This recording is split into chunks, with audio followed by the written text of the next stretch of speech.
İlk konuşmacım Fazale Rana. Doktor Rana, Reason to Believe'in araştırma bölümü başkan yardımcısı olan, biyokimya dalında uzmanlığı bulunan Rana, biyokimya, genetik ve sentetik biyoloji alanlarında çalışmalar yapmış.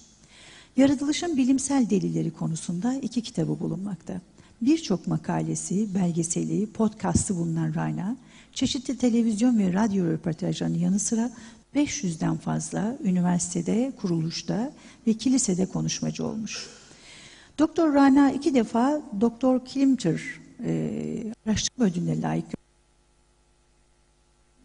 ve Virginia Üniversitesi, Georgia Üniversitesi'nde hücre zarlarının yapısı konusunda doktora tezi hazırlamış. Yazdığı makaleler o kadar çok ki, Chemist, Applied ABC, Journal of Microbiology, Methods and Journal of Chemical bilimsel dergilerde yayınlanmış. Görürken, evrim senaryolarının hayatın başlangıcını açıklayamayacağını ve hayatın bir yaratıcı tarafından var edilmiş olması gerektiğini anlayan Doktor Rana, kendisini bu gerçeği insanlara anlatmaya adamış. Doktor Rana bugün 2 ayrı konuda konuşma yapacak. Birincisi, yaratıcının var olduğuna neden inanıyorum başlıklı konuşmasında biyokimya, hayatın kökeni ve sentetik biyoloji alanlarındaki son gelişmeler ışığında yaratılışın delillerini ve evrim teorisinin geçersizliğini anlatacak. Doktor Rana'nın 2. konuşmasını da daha sonra açıklamak istiyorum. Peki, floor is yours. Thank you very much.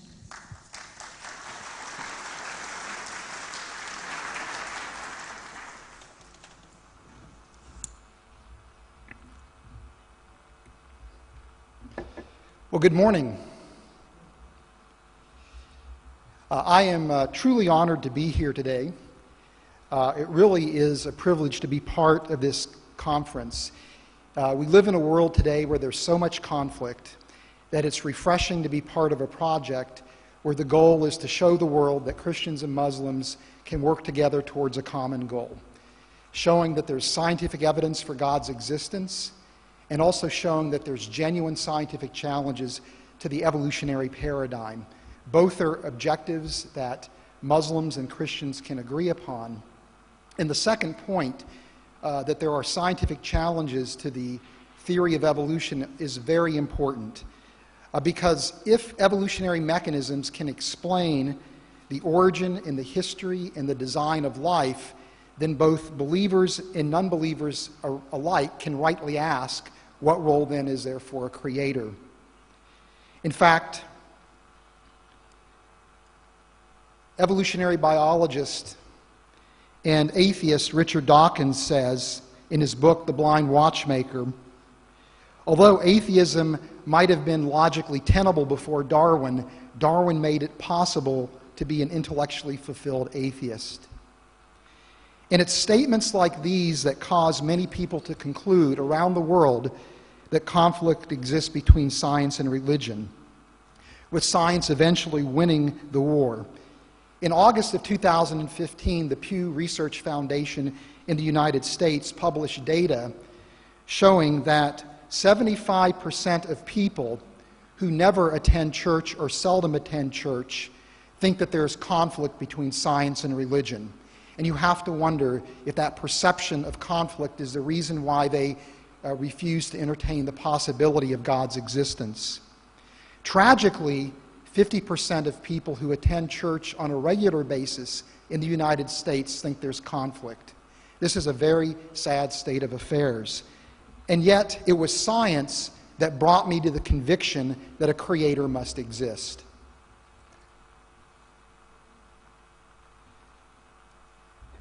When I entered college, I was an agnostic. I didn't know if God existed or not, and I honestly didn't care. I simply wasn't interested in religion as a young man. The focus of my attention was biochemistry. I wanted to do everything that I could to prepare myself to go to graduate school to earn a PhD in biochemistry. As an undergraduate student, I was convinced that evolutionary mechanisms could account for the origin, the history, and the design of biological systems. But my convictions were not based on a careful examination of the evidence, but instead they were based on what my biology professors taught me. I admired my professors, and because I respected them, I accepted what they said about evolution uncritically. In many ways, my acceptance of the evolutionary paradigm fueled my agnosticism. When I speak on university campuses in the United States, I run into students who, like me, think that evolution is a fact, but it's not because they've examined the evidence, it's because their professors have taught them that very truth, or that claimed truth. When I went to graduate school, my views changed. You might say that biochemistry convinced me that God must exist. One of the primary goals of graduate education is to teach students to independently think through the scientific evidence and develop conclusions based on the evidence alone, regardless of what other scientists say. And because I was learning to think for myself, I was willing to ask questions that I did not ask as an undergraduate student. One of those questions was, how did life originate? The elegant design, sophistication, and ingenuity of biochemical systems prompted me to ask that question. I wanted to know, how does the scientific community account for the origin of such remarkable biochemical systems through strict mechanistic processes? After examining the various explanations available at the time, it was 30 years ago, I know I look much younger than that, but it was 30 years ago, I was shocked. The explanations presented by the scientific community seemed to me to be woefully inadequate. I was convinced that chemical and physical processes could not generate life. This realization, coupled with the elegant design of biochemical systems, forced me to the only conclusion possible, for intellectual reasons alone, that a creator must indeed exist and must have been responsible for bringing life into being. I reached that conclusion over 30 years ago. In the prevailing decades, the scientific evidence has continued to affirm my conclusion about God's existence. The case that can be made today for God's existence from biochemistry and the problems associated with the origin of life has even become more compelling than 30 years ago. And the goal of my lecture is to present to you the reasons why I think that God exists as a biochemist. And to summarize my argument, you just need to remember three words: fingerprints, failure, and fashion. A creator's fingerprints are evident in biochemical systems. All attempts to explain the origin of life, and hence the origin of biochemical systems, through chemical evolution have resulted in failure. And then finally, attempts to create or fashion life in the lab show powerfully that a creator must be responsible for the origin of life.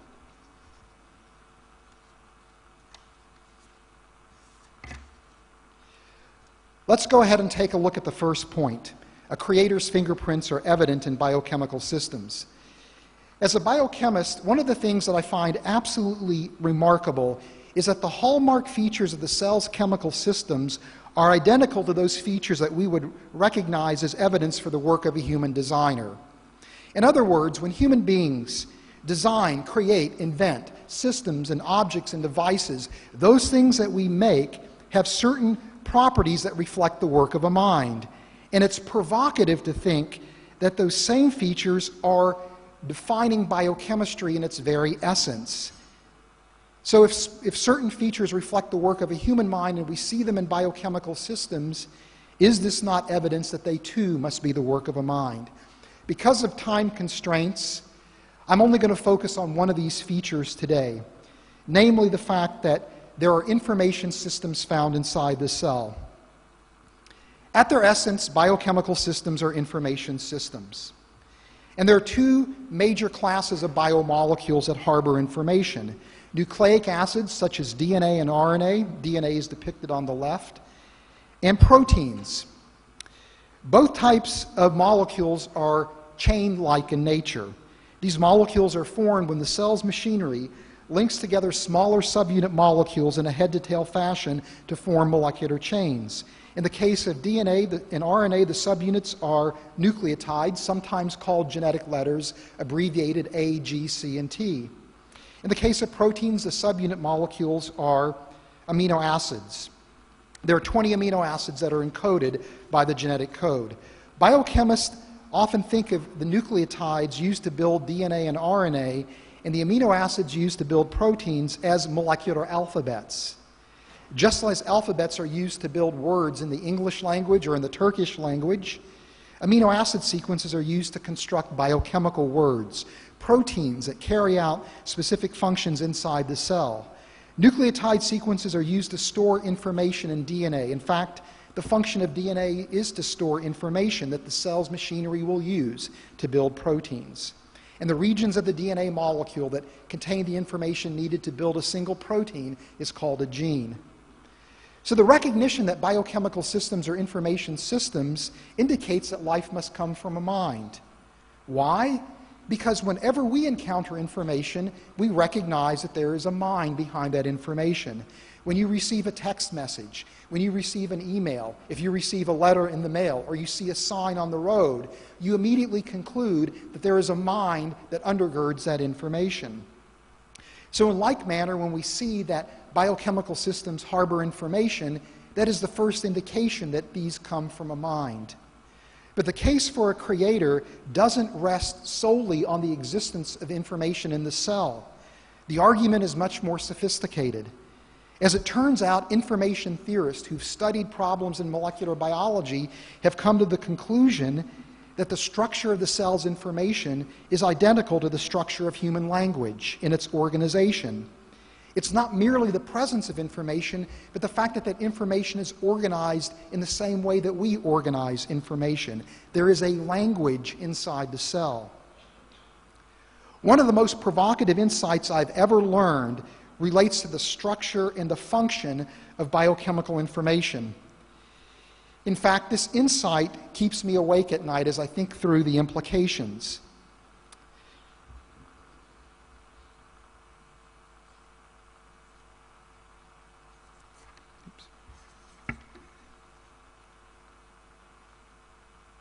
It turns out that the biochemical machinery that manipulates DNA is literally functioning like a computer system at its basic essence.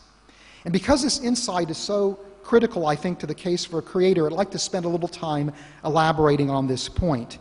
And to understand that, we need to think through the theoretical construct of a computer system. The theoretical basis for computer systems are abstract machines called Turing machines. These are not actual machines, but rather abstract entities that exist in the mind of the computer scientist. Turing machines are simple. They consist of three parts. The input, which is a string of data that goes into something called a finite control. And that finite control alters that string of data in a limited but prescribed manner, producing an output string of data. And this is a cartoon showing a hypothetical Turing machine. It turns out that you can link the output of one Turing machine to the input to another Turing machine. And in doing so, you can take rather simple machines and combine them to perform complex operations. As it turns out, this is precisely what happens when the cell's machinery manipulates DNA. For example, during the process of DNA replication, where the DNA, which harbors digital information, can be thought of as being the input, and the proteins or the enzymes that manipulate DNA during replication can be thought of as the finite controls. So here's a cartoon showing DNA replication, where again, the DNA represents the input and the output, and the enzymes that manipulate DNA are the finite controls. In other words, when the cell's machinery replicates DNA, it's as if a computer system is operating in the very interior of the cell. Because of the similarity between how computer systems function in processes like DNA replication, computer scientists have been inspired to develop a new technology called DNA computing. DNA computing essentially is based on DNA and the proteins that are found inside the cell that manipulate DNA. But these DNA computers are found inside little tiny test tubes that are this size. And these computers are more powerful than the most powerful silicon-based computer system that we have. They're more powerful than supercomputer systems. And the reason is because you can perform massive parallel operations simultaneously. The brainchild, DNA computing is the brainchild of a computer scientist by the name of Leonard Adleman, who's at the University of Southern California. And this is what Leonard Adleman says about DNA computing. The most important thing about DNA computing is that it shows that DNA molecules can do what we normally think only computers can do. This implies that computer science and biology are closely related, that living things can be thought of as computing something, and that sometimes we can understand living things better by looking at them as computers. Again, DNA computing highlights the remarkable similarities between human designs and the designs that we see inside the cell. And we can make advantage of these astounding similarities to construct a formal argument for God's existence by following in the footsteps of British natural theologian William Paley.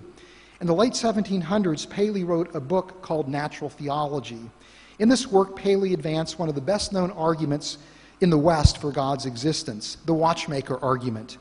Paley reasoned this way: just as a watch requires a watchmaker, life requires a divine watchmaker.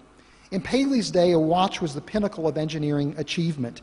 Paley pointed out that a watch is a contrivance, a machine composed of a number of parts that interact precisely to accomplish a purpose. Paley contrasted the operation of a watch with a rock. Paley argued that a rock finds explanation through the outworkings of natural processes, but a watch requires a mind to explain its existence. Based on a survey of biological systems, Paley concluded that living systems have more in common with a watch than a rock. And if a watch requires a watchmaker to explain its existence, then by analogy, living systems require a mind to explain their existence. Advances in biochemistry allow us to bring the watchmaker argument up to date. We know from common experience that computer systems, the pinnacle of engineering achievements in our day, require a mind, in fact many minds, to explain their existence. And because we find computer systems operating within the cell, we can reasonably conclude that life requires a divine mind to account for its existence. I find the watchmaker argument to be compelling. Yet in my experience, when I present this argument to skeptics, they will argue that evolutionary processes can serve as the watchmaker. In fact, they regard those processes as a blind watchmaker.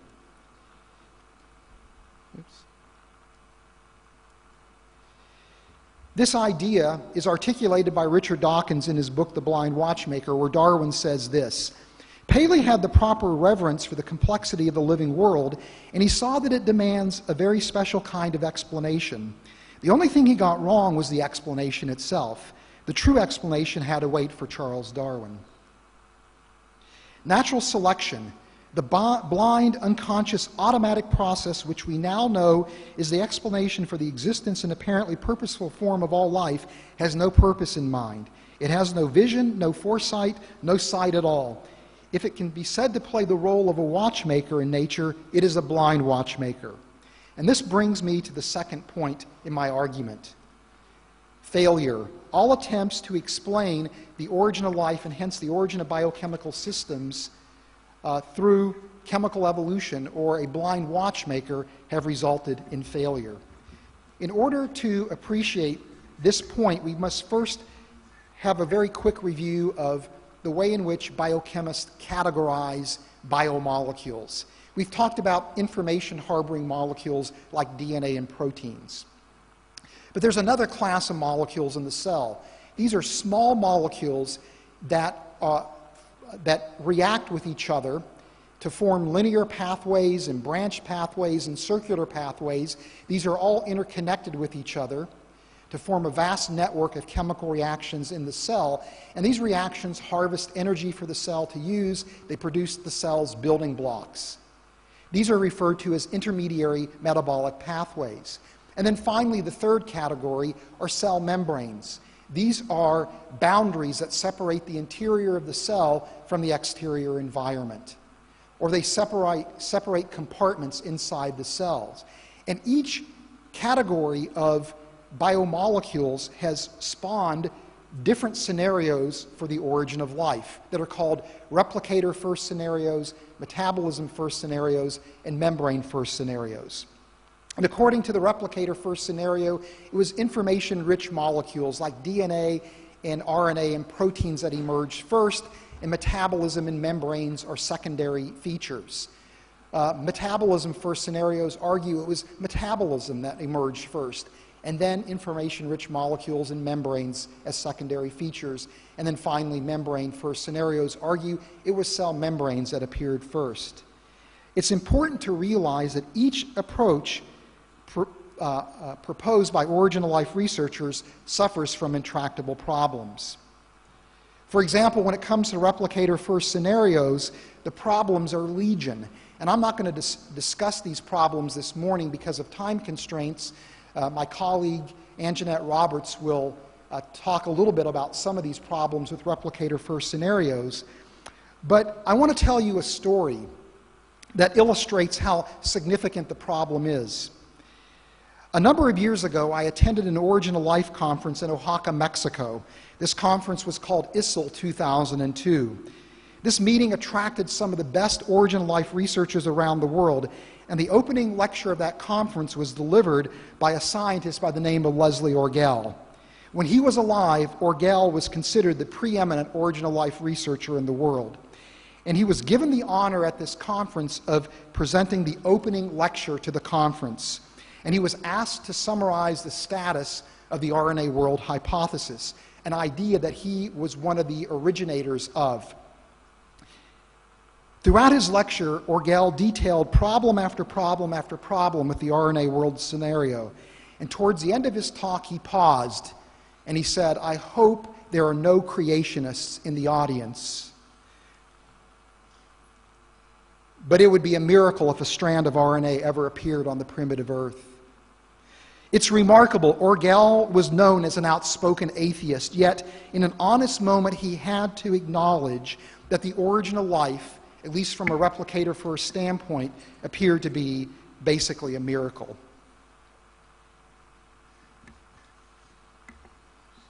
Metabolism first scenarios fare no better. Again, there are problem after problem after problem that we could identify with these scenarios. Because of time, I'm not going to go into them. But I'm just going to simply say this, that when Orgel was alive, one of the last scientific journal articles he wrote was a critical review of metabolism first scenarios, where he said that these scenarios require an appeal to magic, a series of remarkable coincidences, a near miracle. And finally, when it comes to membrane first scenarios, they too are riddled with problems. And some of those problems are listed on this slide.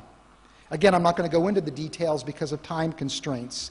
But a few years ago, a chemist by the name of Jackie Thomas and I published a paper in a journal called Origins of Life and Evolution of Biospheres. This is one of the world's leading origin of life research journals. We detailed the problems associated with membrane first scenarios. This was a remarkable achievement because both Jackie Thomas and I are creationists. And yet the problems we identified with membrane first scenarios are so significant, even evolutionary biologists had to acknowledge that our critique was legitimate. The editor-in-chief of the journal consented to publish our critical assessment of membrane first scenarios in this premier Origin of Life research journal. In other words, every attempt to explain the origin of life has resulted in failure from an evolutionary standpoint. When it comes to the origin of life, you cannot say there is a blind watchmaker. When I present this evidence to origin of life researchers, they are very quick to agree that at this point in time we have no explanation for the origin of life. But they argue that we still think that we might be able to explain chemical evolution someday because of successes that they claim to have in the laboratory, where they've been able to make, for example, building block materials through what are called prebiotic chemical experiments. Or they can make biopolymers or evolve RNA molecules in the lab or make self-replicating systems and manufacture protocells. And they point to this and they say, this demonstrates that chemical evolution could be conceivable. And this brings me to the third point of my argument, fashion. Attempts to create or fashion life in the lab make a very powerful case for a creator. When chemists go into the lab to perform prebiotic chemistry studies, they are working under highly controlled conditions. They carefully assemble the glassware. They fill the glassware with the appropriate solvents. They add the just right chemicals in the just right time and the just right concentrations. They control the temperature of the reaction. They control the pH of the reaction. They stop the reaction at the just right time. In other words, the chemists are contributing to the success of the prebiotic chemistry studies. It is highly questionable if these highly controlled conditions would have ever existed on the early Earth. While chemists may be present in the laboratory today, they were not present on the early Earth to oversee prebiotic chemistry. To put it another way, intelligent agency ensures the success of these prebiotic reactions in the lab. And let me illustrate this point by discussing the RNA world hypothesis. The centerpiece of this idea is the notion that the very first biochemistry was based on RNA. Later, the RNA world evolved to give rise to the DNA protein world that characterizes contemporary biochemistry. There are a number of lines of evidence that origin of life researchers like to point to in favor of the RNA world hypothesis. I'm only going to tell you one of those lines of evidence, and this has to do with the ability to make RNA on clay surfaces in the laboratory. In the mid-1990s, when this was accomplished, this was heralded as a huge breakthrough in favor of the RNA world hypothesis. But when you examine the details of the experiments, it very quickly becomes evident that intelligent agency was critical for this process to take place. Researchers, for example, have to operate under highly chemically pristine conditions. They have to exclude materials that would interfere with the production of RNA chains. They have to exclude materials that will cause the RNA molecules to break down once they form. These materials would have been present in abundance on the early Earth, but again, they're excluded from their experiments. They have to stop the reaction before the RNA chain gets too long, because if it gets too long, it becomes irreversibly attached to the clay surface. They also have to use what are called chemically activated nucleotides. These materials would never have existed on the early Earth, and if they did somehow, they would be so chemically reactive, they would react with everything in sight and would not be available to make RNA molecules. In addition, the clay that's used has to come from a specific supplier in the United States. That clay has to be treated in the just right way in the laboratory. If not, it could not be used as a catalyst for this reaction. This is what Paul Davies, an astrobiologist, has said about the RNA world hypothesis. As far as biochemists can see, it's a long and difficult road to produce efficient RNA replicators from scratch. This conclusion has to be that without a trained organic chemist on hand to supervise, nature would be struggling to make RNA from a dilute soup under any plausible prebiotic conditions. Evolutionary biologist Simon Conway Morris goes one step further. Many of the experiments designed to explain one or other step in the origin of life are either of tenuous relevance to any believable prebiotic setting or involve an experimental rig in which the hand of the researcher becomes, for all intents and purposes, the hand of God. This is ironic. The very experiments that these scientists perform to try to demonstrate the validity of chemical evolution and a blind watchmaker approach to the origin of life have unwittingly demonstrated that intelligent agency is the key ingredient in the transformation of non-living molecules to life. This conclusion, and I'm going to close in just a minute, this conclusion is further illustrated by work in synthetic biology.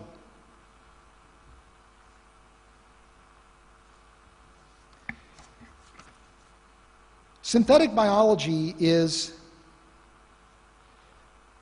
a relatively new area of biology where the goal is to create artificial life in the lab. And one of the goals is to make protocells, starting with simple chemicals and to try to make cellular entities. And it becomes readily apparent when you examine this work how important intelligent agency is. And let me illustrate this by talking about a study done a few years ago where researchers were trying to make an enzyme from scratch, unlike anything that existed in nature. An enzyme can be thought of just a small component in the overall machinery of the cell. It took a team of quantum chemists, computational chemists, protein engineers, biochemists, and molecular biologists to pull this off, and it required hundreds of hours of supercomputer time to model the chemistry. And they had to use structural motifs from biology to build the proteins. It required highly skilled scientists working in highly controlled conditions in the laboratory, utilizing sophisticated chemical instrumentation that itself was intelligently designed to pull this off. And what they made was laughable compared to what you see in nature. Although our results demonstrate that novel enzyme activity can be designed from scratch, they write, and indicate the catalytic strategies that are most accessible to nascent enzymes, there is still a significant gap between the activities of our design catalysts and those of naturally occurring enzymes. There is no blind watchmaker. And so when you look at these three facts, that when we examine biochemical systems, we see evidence for the work of a mind. We see a creator's fingerprints. When we can show that every attempt to explain the origin of life through chemical evolution has led to failure, and when we can show that attempts to create life in the lab unequivocally demonstrate the necessary role of intelligent agency, we're really left with one conclusion: that life itself must come from the work of a mind. And it's gratifying to me to think that 30 years later, the conclusions I came to as a young graduate student are valid. And if you are open-minded and you really follow the evidence where it leads, in my view, there's only one conclusion, and that is there has to be a creator. There has to be a creator that brought life into existence. And so the question then becomes for all of us, who is that creator? How do we relate to that creator? Which are far more important questions than whether or not a creator exists, in my opinion. Thank you so much.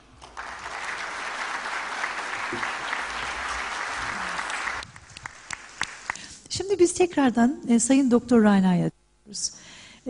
Ve bize bu sefer ikinci bölümde anlatmak istediği şey, İnsanın tesadüfi yani evrimsel süreçle cansız maddelerden oluşamayacağını, akıl ve konuşma yeteneğine sahip bir varlık olduğunu bilimsel delillerle anlatacak. The floor is yours. Thank you. And your time is 30 minutes again. Thank you.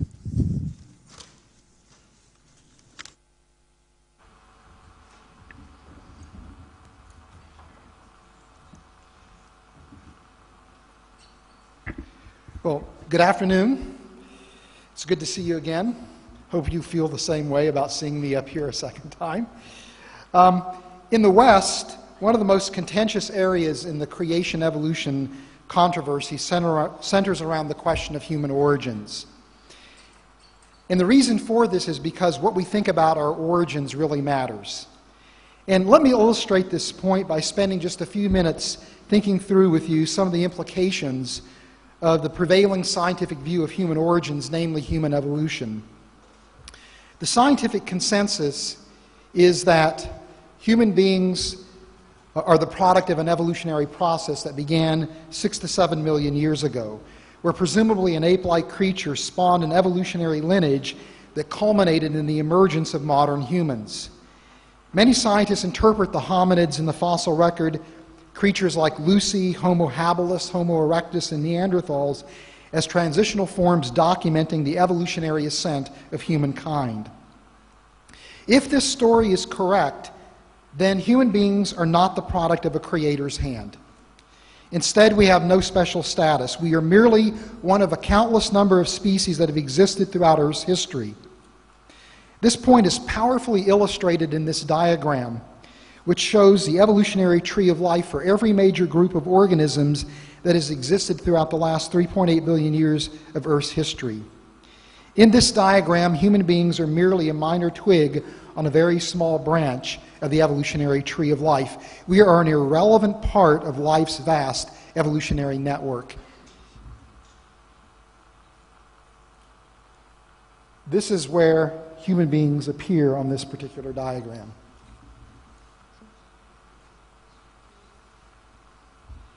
But the implications are actually more troubling when we consider the nature of the evolutionary process.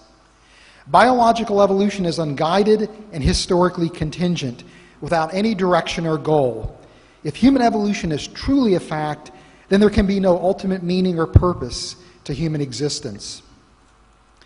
This is how the late evolutionary biologist Stephen Jay Gould described the implications of the evolutionary process in his book, Wonderful Life.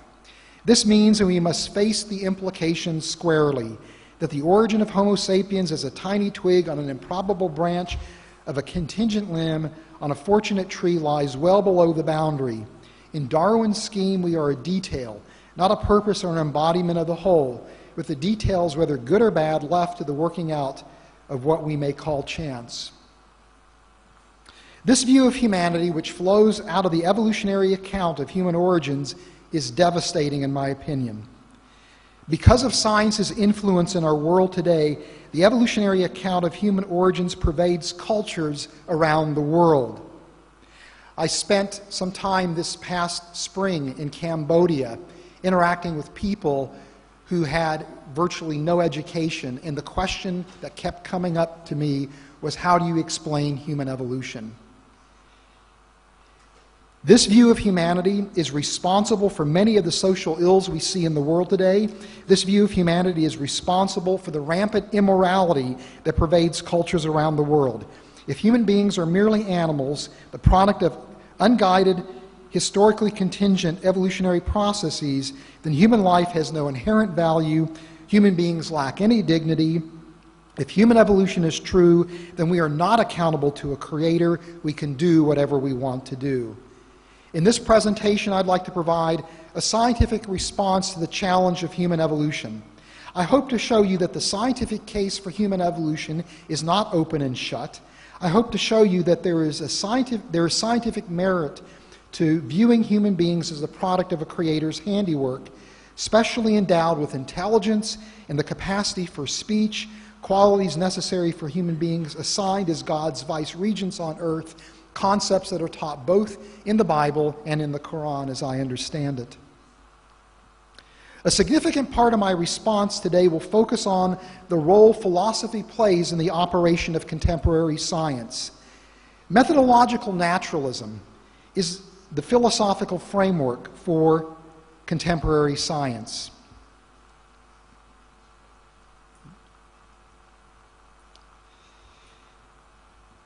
This concept is distinct, yet related to philosophical naturalism. According to philosophical naturalism, all that exists is the material physical universe. There is no supernatural. There is no reality outside the universe. There is no God. As the late astronomer Carl Sagan, an atheist, once quipped, the universe is all that there was, is, and ever will be. In contradistinction to philosophical naturalism, methodological naturalism claims to be metaphysically neutral on the question of God's existence. But according to the tenets of methodological naturalism, when one engages in the scientific enterprise, it's necessary to suspend belief in God, regardless of one's personal convictions. The only allowed explanations for the universe and phenomena within the universe, like the origin of humanity, must be natural process mechanistic explanations. According to methodological naturalism, one cannot appeal to the supernatural. It doesn't mean that the supernatural doesn't exist. Simply put, the supernatural is not given a place in the scientific project. In other words, if you believe God exists, your views cannot influence the way in which you conduct science. Methodologically speaking, you must function as if God does not exist. Sometimes methodological naturalism is called provisional atheism or benchtop atheism. This restriction makes methodological naturalism functionally equivalent to philosophical naturalism, naturalism rendering science an inherently atheistic enterprise, though again its practitioners well may believe God exists. And I want to make it clear that I reject methodological naturalism. As Dr. Babuna says, I think that science can indeed point to the role a creator plays in the origin of life. But the consequences are significant.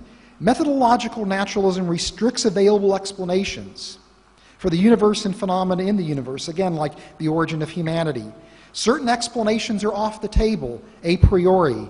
As a consequence, intelligent design or creationism cannot be part of the construct of science. Any explanation that states an intelligent agent is responsible, say, for the origin of humanity, is prohibited. As a result, human evolution is the only available alternate for somebody who is trying to scientifically account for the origin of humanity. The net effect is human evolution is true by default, regardless of the evidence at hand. No matter how much evidence exists challenging the evolutionary paradigm, it cannot be supplanted because there is no other alternative that is allowed in the enterprise of science. A statement by Harvard evolutionary biologist Richard Lewontin powerfully makes this point. We take the side of science in spite of the patent absurdity of some of its constructs, in spite of its failure to fulfill many of its extravagant promises of health and life, in spite of the tolerance of the scientific community for unsubstantiated just so stories, because we have a prior commitment, a commitment to materialism. It is not that the methods of science and institutions of science somehow compel us to accept the material explanation of the phenomenal world, but on the contrary, that we are forced by our a priori adherence to material causes to create an apparatus of investigation and a set of concepts that produce material explanations, no matter how counterintuitive, no matter how mystifying to the uninitiated. Moreover, that materialism is an absolute, for we cannot allow a divine foot in the door. I hope you see what's going on here. Many people claim there's overwhelming evidence for human evolution, but I would argue otherwise. Instead, I hope to show you that the case for human evolution is largely philosophical in its construction. In essence, many of the scientific community simply choose to interpret scientific data from within the evolutionary framework. But if one relaxes these restrictions, it is possible to view the same evidence that many people cite as the most compelling evidence for human evolution as fully compatible with the creation model. Biologists claim two lines of evidence for that make the case for human evolution: the hominid fossil record and genetic similarities between humans and great apes. And what I'd like to do is examine each line of evidence. As I mentioned earlier, evolutionary biologists argue that the hominids in the fossil record represent transitional forms documenting the evolutionary ascent of humankind. But if this interpretation is valid, then we should be able to clearly see evolutionary relationships among the hominids in the fossil record and identify a clear evolutionary pathway leading to modern humans. And as of yet, neither of these criteria have been met. Evolutionary biologists have no idea how human evolution proceeded, even assuming it did. Let me develop this point first by examining this diagram. This is a diagram that depicts the hominids, some of the hominids that are found in the fossil record, and attempts to show their evolutionary connections. Diagrams like this are typical in textbooks and in journal articles. In fact, I modeled this after a diagram in a journal article. The blue bars show the time frame when specific hominid species existed on Earth. The blue bars are based on the recovery of fossils from the geological record. The blue bars represent actual data. Note the lines connecting the blue bars.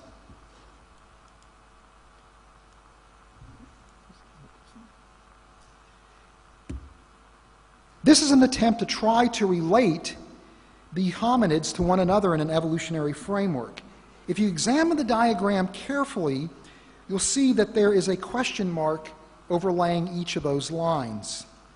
The question mark represents uncertainty on the part of the scientific community about the precise evolutionary relationships of these different hominids, and note that every line has a question mark on it.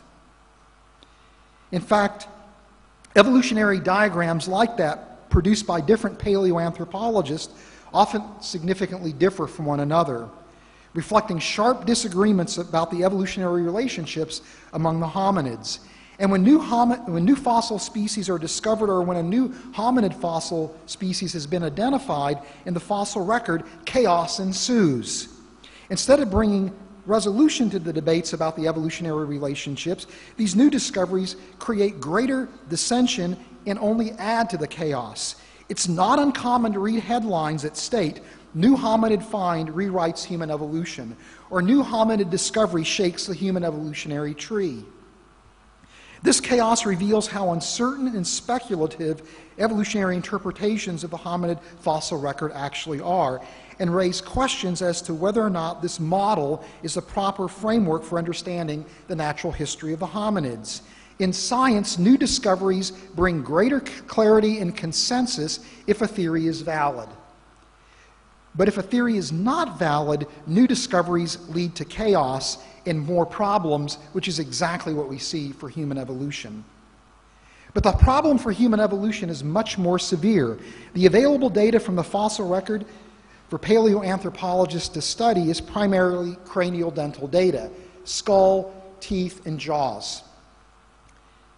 A few years ago, two paleoanthropologists did a study where they concluded that cranial dental data is inherently unreliable for building evolutionary trees. This is what these researchers say: little confidence can be placed in phylogenies, namely evolutionary trees, generated solely from higher primate cranial dental evidence. The corollary of this is that existing phylogenetic hypotheses about human evolution are unlikely to be reliable.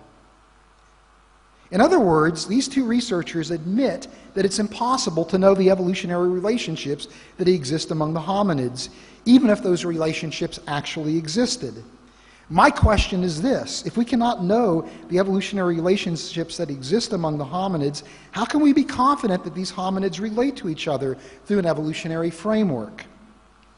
Another serious problem confronting paleoanthropologists when they try to interpret the hominid fossil record from an evolutionary vantage point is the inability to identify a clear pathway through the fossil record that leads to the emergence of modern humans.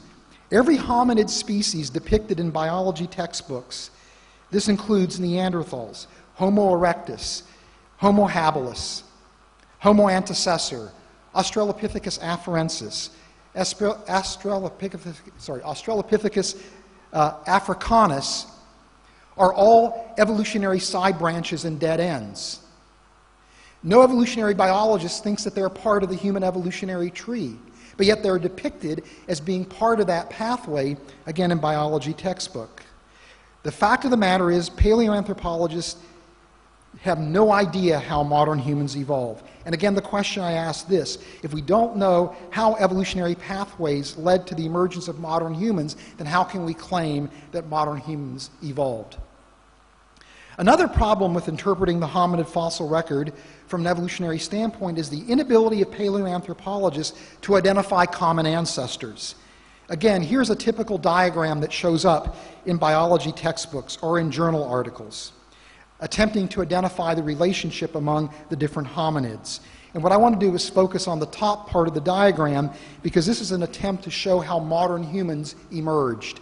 And in this diagram, the idea is that Homo heidelbergensis, which is this creature right here, gave rise to humans and Neanderthals as separate branches, with this being the last common ancestor of humans and Neanderthals.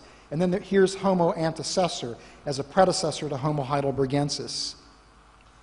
Well, it turns out that in the last year or so, anthropologists have made a number of discoveries of fossils that lead them to conclude that Homo heidelbergensis may not have even existed, that it's a phantom species, it's an imaginary species. And even if it did exist, it doesn't look as if it is the last common ancestor.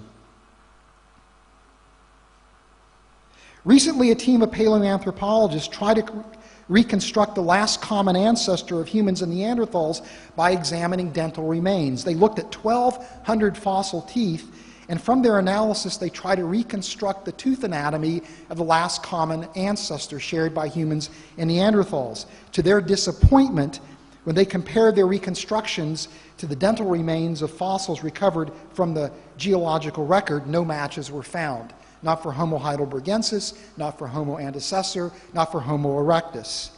To put it another way, they failed to identify the last common ancestor for humans and Neanderthals.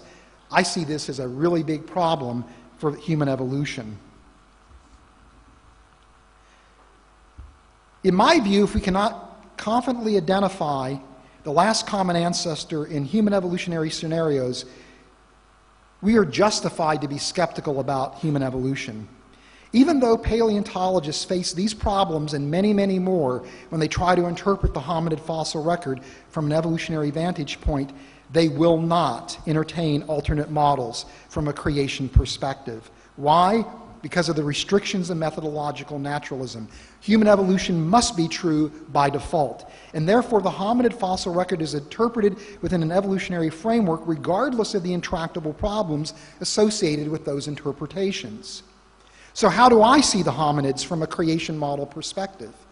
I simply see them as animals, creatures that were created by God for His purposes. They existed for a period of time, and then they went extinct. They had some measure of intelligence and emotional capability, as all animals do, but they lacked advanced cognitive abilities, they lacked spiritual capacities, they lacked intelligence, they lacked speech. In a few minutes, I'll talk a little bit about why these hominids shared anatomical features with humans. But at this point, the point that I want to make now, is this: that this view of human evolution, namely a creation model view, makes just as much sense of the data at hand as does an evolutionary view. And I would actually argue that you can make an even more powerful case for creation when we think about the origin of properties such as as language, which I'll discuss the origin of language in a few minutes. But right now, I want to turn my attention to the second line of evidence that people cite in favor of human evolution, namely the genetic similarity between humans and the great apes. Molecular biologists have sequenced not only the human genome, but the genomes of chimpanzees, bonobos, gorillas, and orangutans, and macaques, old world monkeys. Molecular biologists have sequenced the genomes of Neanderthals and Denisovans using ancient DNA technology. This data does reveal a high degree of genetic similarity between humans and the great apes, and even the hominids. In fact, evolutionary biologists build evolutionary trees from these genetic similarities and differences like the one shown in this diagram. To put it another way, evolutionary biologists interpret these shared features as reflecting an evolutionary history and shared evolutionary descent.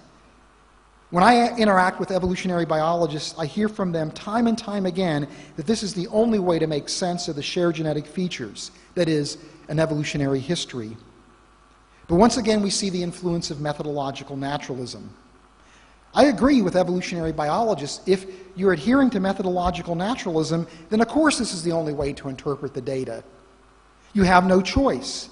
But if you're willing to relax the requirements of methodological naturalism, there's other ways you can interpret the genetic data. In fact, there's historical precedence for this. I see these shared similarities as reflecting common design, not common descent. It's interesting that prior to the publication of Darwin's Origin of Species, many biologists interpreted shared biological features that can be used to naturally group organisms together in groupings as an archetypical design that existed in the mind of the first cause. In fact, Sir Richard Owen, who's shown on the left-hand side of this diagram, or this figure, was the most preeminent biologist in his time preceding Darwin, and he developed an elaborate theoretical framework to explain biological features that are centered around an archetypical design. Here's how Owen defined the archetype: an ideal, original, or fundamental pattern on which a natural group of animals or systems of organs has been constructed, and to modifications of which the various forms of such animals or organs may be referred. In other words, he saw that these shared features reflected an archetypical design that was then manifested in various ways in the natural order. For Owen, the archetype pointed to a deep and pregnant principle, some archetypical exemplar in which it has pleased the Creator to frame certain of his living creatures. In Owen's mind, the archetype represented design of the highest order. He said this in a presentation to the Royal Institute of Great Britain. The satisfaction felt by the rightly constituted mind must ever be great in recognizing the fitness of parts for their appropriate function. But when the fitness is gained, as in the great toe of the foot of a man and an ostrich, by a structure which at the same time betokens harmonious concord with a common type, the prescient operations of the one cause of all organization become strikingly manifested to our limited intelligence. In other words, Owen marveled at the ability of the Creator to simultaneously satisfy an organism's functional needs within the constraints of an archetypical form. Darwin owed Owen a huge debt. But instead of adopting Owen's archetype, Darwin replaced it with a hypothetical common ancestor. To many people, these shared biological features, whether they're anatomical, physiological, genetic, or biochemical, are viewed as undeniable evidence for common descent. But this is only true in a framework that embraces methodological naturalism. If those philosophical constraints are relaxed, then it's possible to see shared genetic features as reflecting common design, not common descent. And it's possible to apply this concept of an archetype to shared genetic features. In fact, this is a project that Dr. A.J. Roberts and I are undertaking at RTB. We're in the process of developing a genomics model that can explain similarities and differences in the genomes of organisms from a creation model perspective. But what about all the junk DNA in the genomes of organisms? The common perception is that a vast proportion of any genome consists of non-functional junk DNA that are the vestiges, the leftovers of an evolutionary history. In fact, there are shared junk DNA sequences in corresponding locations of the human genome and the genomes of great apes. Many evolutionary biologists would argue that the shared junk DNA sequences only make sense if those junk DNA sequences arose in the last common ancestor and persisted in the different evolutionary lineages that arose from this hypothetical creature. But in the past decade, discovery after discovery indicates that various classes of junk DNA actually have function. This revolution in molecular biology came to a head in 2011. It was at this time that the ENCODE project published phase 2 results. The bottom line is that at minimum, 80% of the human genome consists of functional DNA, with the expectation as phase 3 results become available, that percentage will rise to nearly 100%. This is what Eric Green, the director of the National Human Genome Research Institute, said when phase 2 results were published. During the early debates about the Human Genome Project, researchers had predicted that only a few percent of the human genome sequence encoded proteins, the workhorses of the cell, and the rest was junk. We now know that this conclusion is wrong. ENCODE has revealed that most of the human genome is involved in the complex molecular choreography required for converting genetic information into living cells and tissues. The human genome appears to be far more elegant and sophisticated than we could have ever imagined. It displays features that bespeak of a creator's handiwork. With this scientific insight in hand, we can now legitimately view shared junk DNA sequences as reflecting common design, not common descent, because they serve the same functions in the genomes of humans and the great apes. The bottom line is that what is touted as the most compelling evidence for human evolution can be readily accommodated within a creation model framework. It is only because of the philosophical presuppositions that the scientific community holds that this interpretation of the fossil record and the genetic similarities is refused or not allowed. A couple of other points that I want to make very quickly. It is interesting to me that the cornerstone ideas of human evolution are falling by the wayside. For example, in his book, The Descent of Man, Darwin argued that the capabilities that we think make us unique as human beings have their antecedents in the great apes, and that these features gradually arose through an evolutionary process. According to Darwin, in a series of forms graduating insensibly from some ape-like creature to man as he now exists, it would be impossible to fix on any definite point when the term man ought to be used. To put it another way, we're only different in degree, not kind, from the great apes. But this view is changing. A growing number of paleoanthropologists and primatologists are now arguing for human exceptionalism. They argue that human beings are truly different in kind, not different in degree from other creatures. One of these scientists is Thomas Suddendorf, who's not a believer as far as I know. But this is what he writes in his book, The Gap, about human beings. We reflect on and argue about our present situation, our history and our destiny. We envision wonderful, harmonious worlds as easily as we do dreadful tyrannies. Our powers are used for good as they are for bad, and we incessantly debate which is which.